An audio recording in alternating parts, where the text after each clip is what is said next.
कमला की 4 बहुएं, जिनमें से 2 बहुएं प्रीति और शीतल अमीर घर परिवार की थी, जबकि 2 बहुएं अनुराधा और कविता के मायके वाले गरीब थे। इसी कारण कमला अपनी बहुओं में फर्क रखती थी। माँ जी, ये देखना, कल होली पूजन पर ये साड़ी कैसी लगेगी? सुंदर तो है, पर वो उस दिन जो तुम्हारी मम्मी गुलाबी रंग की साड़ी जो होली के सामान के साथ दे गई थी, वो बहुत सुंदर है। माँ जी, वैसे एक बात पूछूं? हम दोनों के घर से तो होली का सामान आ गया, अनुराधा और कविता के घर से कुछ नहीं आया। लगता है कि वो होली देने आएंगे भी या नहीं। अरे बहू, मेरी फूटी किस्मत है जो ये दोनों गरीब घर से आई हैं। अब तुम दोनों के घर से ही देख लो, कितनी गुजिया, शक्कर पारे, नमक पारे, ढेरों मिठाइयाँ, नगद रुपए, साड़ी, सूट, सब कुछ आया है। पर मजाल है कि उनके घर से कुछ आ जाए, मुझे तो नहीं लगता। कोई बात नहीं माँ जी, आप हमारे घर का आया सामान खा लो। मम्मी ने शुद्ध देसी घी की गुजिया भेजी है। जीती रहो बहू, तुम दोनों बहुएं ही तो मेरा मान सम्मान बढ़ाती हो, वरना इन दोनों ने तो नाक कटवा कर रखी हुई है बिरादरी में। चलो, कल शाम को होली दहन भी है, तो सारी तैयारी कर लेते हैं। तभी अनुराधा और कविता भी आ जाती हैं। माँ जी, ये सारा पूजा का सामान मैंने इस डिब्बे में रख दिया है, आप मुझे बता देना अलग अलग थालियों में कैसे लगाना है। कैसे क्या लगाना है? तुम दोनों खाली घूमती रहती हो। प्रीति और शीतल की भी थाली तुम ही तैयार करोगी, वो दोनों बेचारी तैयार होने में समय लगा देंगी। अब तुम दोनों के पास तो कोई साड़ी और अच्छे गहने हैं नहीं, तो तुम दोनों जल्दी तैयार हो जाना।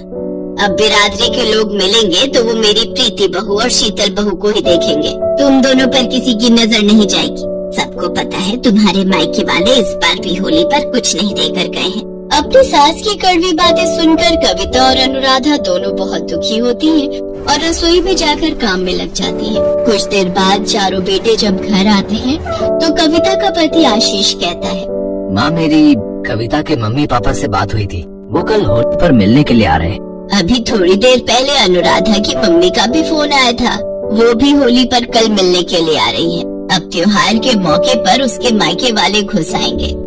लाना तो उन्होंने कुछ है नहीं, न उनके पास इतने पैसे हैं, खा पी कर चले जाएंगे।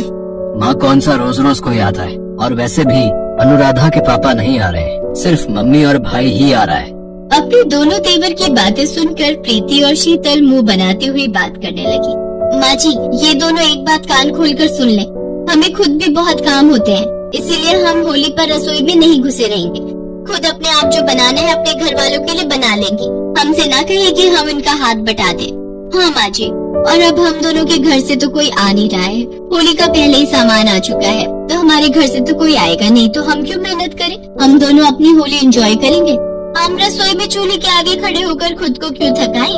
हाँ, तो कौन कह रहा है तुम दोनों को? अपने आप करेंगे ये दोनों रसोई में। तुम दोनों बिल्कुल भी रसोई में नहीं घुसोगी, और कान खोलकर सुन लो तुम दोनों, कविता, अनुराधा, दाल चावल के सिवा कुछ नहीं बनना चाहिए। इतनी महंगाई के जमाने में पूरी पकवान बनाने की कोई जरूरत नहीं है, थोड़ा बहुत बस घर के लिए ही बनेगा। कविता और अनुराधा इस बार भी चुप हो जाती हैं, वो कुछ नहीं बोलती। अगली सुबह छोटी होली थी। कविता और अनुराधा अपने अपने घर वालों के लिए रसोई में खाना बना रही थी। दोपहर के 12 बज रहे थे, पर अभी तक कविता और अनुराधा के घर से कोई भी नहीं आया था। अचानक प्रीति और शीतल के घर से उनके मम्मी पापा, भाई बहन और बहुत सारे रिश्तेदार आ जाते हैं। सबको एक साथ देखकर प्रीति और शीतल घबरा जाती हैं, क्योंकि उन्होंने तो रसोई में सुबह से कदम ही नहीं रखा था, और अपनी सास के कहे अनुसार अनुराधा और कविता ने भी बहुत साधारण भोजन बनाया था। अब क्या करें? मेरे घर से तो चाची, बुआ, मौसी सब साथ में आए हैं, मुझे नहीं पता था ये सब भी आने वाले हैं। अब मैं मम्मी से इस बारे में कुछ नहीं कह सकती।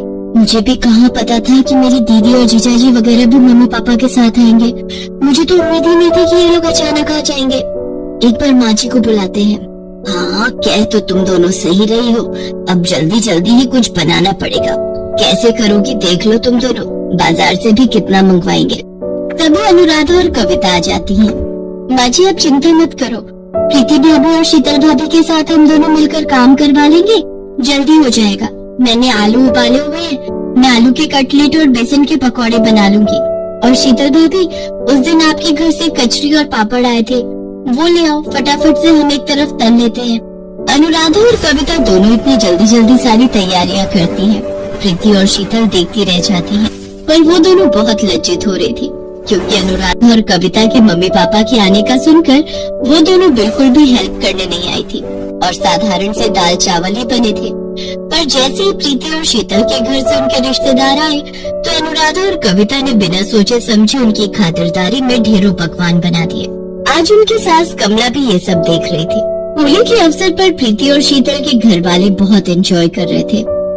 अनुराधा और कविता उनसे इतना घुल मिल गई थी मानो उनकी अपनी ही बेटियां हों। शाम के समय अनुराधा और कविता के भी घर से रिश्तेदार आ गए।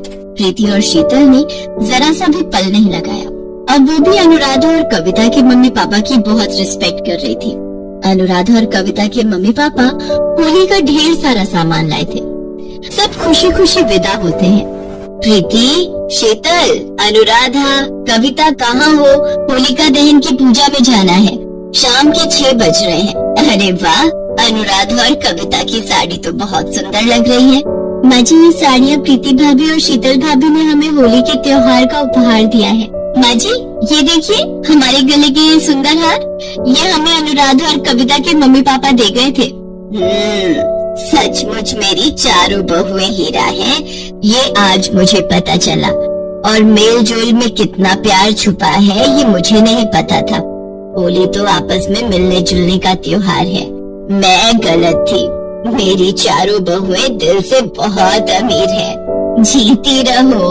सब बहुएं मिलकर होली का पूजन करती हैं। अगले दिन रंगों का त्योहार था। सब मिलकर खुशी खुशी होली के त्योहार को मनाते हैं।